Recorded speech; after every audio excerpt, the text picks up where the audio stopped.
एक दिन हसन पार्क में खेल रहा था।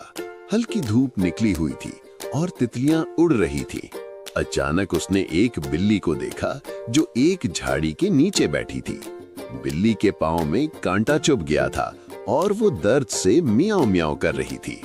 हसन आहिस्ता आहिस्ता करीब गया ताकि बिल्ली डरे नहीं। फिर उसने नरमी से बिल्ली का पांव थामा और एहतियात से कांटा निकाल दिया। बिल्ली खामोश हो गई, जैसे समझ गई हो कि हसन उसकी मदद कर रहा है। हसन ने अपनी जेब से रुमाल निकाला और बिल्ली के पांव पर बांध दिया। थोड़ी देर बाद बिल्ली ने खुशी से अपनी दुम हिलाई और हसन के इर्द गिर्द घूमने लगी। हसन मुस्कुराकर बोला, रहमदिली सिर्फ इंसानों के लिए नहीं बल्कि हर जानदार के लिए जरूरी है। फिर वो बिल्ली के सर पर हाथ फेर कर घर की तरफ चल दिया, दिल में सुकून और खुशी लिए। रहमदिली इंसान को अजीम बनाती है, चाहे वो किसी भी मखलूक के साथ हो।